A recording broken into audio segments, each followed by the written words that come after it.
नमस्कार, मैं डॉक्टर शालिनी चतुर्वेदी राजस्थान विश्वविद्यालय के लोक प्रशासन विभाग में एसोसिएट प्रोफेसर के पद पर कार्यरत हूँ। आज मैं महात्मा गांधी के दर्शन के विविध आयामों पर संक्षिप्त व्याख्यानों की एक श्रृंखला आरंभ करने जा रही हूँ।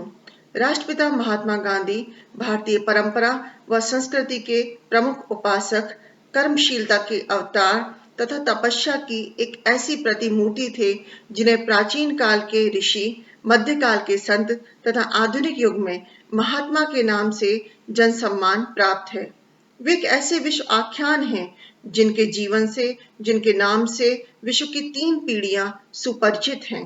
वे दृष्टा व उपद्रष्टा थे, जिन्हें दूर का व निकट का भान था। उनका संपूर्ण दर्शन विश्व कल्याण पर आधारित है और इसी उद्देश्य से अनुप्राणित होकर उन्होंने अपने विचार प्रस्तुत किए। वे कोई संबोधि प्राप्त पैगंबर नहीं थे, बल्कि एक ऐसे विचारक थे जिन्होंने परिस्थितियों के साथ उत्पन्न समस्याओं व चुनौतियों को दृष्टिगत रखते हुए अनेक प्रयोग किए और उनके आधार पर अपने विचार दिए। इसलिए महात्मा गांधी जी किसी वाद के पक्षधर नहीं थे। वे नहीं चाहते थे कि उनकी विचारधारा या उनके दर्शन को कोई वाद का नाम दिया जाए। गांधी जी सत्य, प्रेम व अहिंसा के पुजारी थे। भारतीय स्वाधीनता संग्राम आंदोलन के अग्रदूत थे। भारतवासियों के लिए बड़े गर्व की बात है कि राष्ट्रपिता महात्मा गांधी के जन्म दिवस को संयुक्त राष्ट्र संघ ने अहिंसा दिवस के रूप में मनाना घोषित किया है। अनेक ऐसी राष्ट्रीय व अंतर्राष्ट्रीय संरचनाएं, सार्वजनिक स्थल और मार्ग गांधी जी के नाम पर हैं। महात्मा गांधी जी के द्वारा प्रस्तुत किए गए विचार सत्य, अहिंसा, अपरिग्रह, ब्रह्मचर्य, नैतिक अनुशासन, नैतिकता के सिद्धांत, व्यक्ति सम्मान वैश्विक स्तर पर मान्यता प्राप्त महत्वपूर्ण सिद्धांत हैं। इन सिद्धांतों का अनुकरण कर विश्व के अनेक राष्ट्रों ने स्वतंत्रता प्राप्त करी। महात्मा गांधी का संपूर्ण दर्शन आत्मनिर्भर और स्वावलंबन के विचारों पर आधारित है।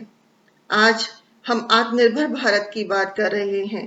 वस्तुतः गांधी जी का संपूर्ण दर्शन इसी विचार से प्रेरित रहा। सत्य, अहिंसा, सत्याग्रह को मूल अस्त्र बनाकर उन्होंने भारत को स्वाधीनता दिलाई। गांधी जी का जन्म 2 अक्टूबर 1869 को गुजरात के पोरबंदर में हुआ था। यदि उनके बाल्यकाल को हम देखें तो बचपन में वे मध्यम श्रेणी के विद्यार्थी थे। बहुत उपलब्धियों बड़ा उनका बचपन नहीं था। उन्होंने अपनी आत्मकथा में अपने बचपन की एक घटना का उल्लेख किया है। 1881 में जब उन्होंने हाई स्कूल में प्रवेश लिया और प्रथम वर्ष की परीक्षा वे दे रहे थे, तब शिक्षा विभाग के एक जांचकर्ता जाइल्स स्कूल में आए और उन्होंने विद्यार्थियों को 5 शब्द लिखने के लिए कहा। गांधी जी ने 4 शब्द शुद्ध लिखे, लेकिन एक शब्द कैटल KETTLE अशुद्ध लिखा। अध्यापक को जैसे ही ज्ञात हुआ, उन्होंने जूते की ठोकर से उन्हें संकेत दिया कि वो उस शब्द को शुद्ध कर ले और पास में बैठे हुए विद्यार्थी की स्लेट से देख करके उसको शुद्ध करें। लेकिन गांधी जी का तो ये मानना था कि अध्यापक वहां पर इसलिए तैनात थे ताकि नकल ना हो, इसलिए उन्होंने ऐसा नहीं किया। जब जांच इंस्पेक्टर चले गए, तब अध्यापक ने उन्हें उनकी गलती का एहसास कराया। गांधी जी पर उस वक्त भी नकल करने के पक्ष में नहीं थे और उन्होंने ऐसा नहीं किया। यह उनकी सिद्धांत प्रियता को बतलाता है।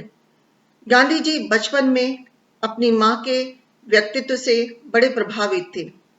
उनके जीवन में, उनके दर्शन में सत्य, अहिंसा, त्याग, समर्पण, सहिष्णुता, सहानुभूति के जो गुण हमें परिलक्षित होते हैं, वो वस्तुतः उन्हें अपनी मां से संस्कार में मिले। उनके पिता ने श्रवण पितृभक्ति की एक पुस्तक उन्हें भेंट करी, जिसे पढ़ने के पश्चात माता पिता के प्रति उनके हृदय में कर्तव्य प्रेम के भाव उत्पन्न हुए। साथ ही बचपन में उन्होंने हरिश्चंद्र का नाटक देखा और वो उससे इतने प्रभावित हुए कि आजीवन सत्य के पथ पर चलते रहे। गांधी जी का व्यक्तित्व जहां बचपन में बिल्कुल शांत नजर आता है, वहीं उनका दूसरा पहलू भी हमें दिखाई देता है जब 1893 में दादा अब्दुल्ला कंपनी ने दक्षिणी अफ्रीका में एक मुकदमा लड़ने के लिए उन्हें बुलाया था। गांधी जी दक्षिणी अफ्रीका गए और अश्वेत नागरिकों के साथ होने वाले अन्याय को देखा। सत्य अहिंसा सत्याग्रह को अस्त्र बनाकर उन्होंने अश्वेत नागरिकों को न्याय दिलाने के लिए संघर्ष किया और यहीं से उनका एक कर्मयोगी व्यक्तित्व उभर कर सामने आया। गांधी जी ने स्वयं कहा कि यहीं से उनका पुनर्जन्म हुआ। 21 वर्ष के प्रवास के दौरान उन्हें महात्मा गांधी के रूप में ख्याति प्राप्त हुई। गांधी जी का संपूर्ण जीवन दर्शन केवल उनकी वाणी से मुखरित नहीं होता, बल्कि उनका अमर संदेश उनके कर्म में दिखाई देता है। गांधी जी 1920 से लेकर 1948 तक भारत की राजनीति में छाए रहे और यही कारण है कि वर्तमान जिन वैश्विक चुनौतियों का सामना कर रहा है, सामाजिक, आर्थिक, राजनीतिक, शैक्षणिक, धार्मिक, उन सभी चुनौतियों का सामना करने में निसंदेह गांधी जी का दर्शन एक अचूक अस्त्र है। वही हमारा पथ आलोकित कर सकता है, हमारा मार्ग प्रशस्त कर सकता है।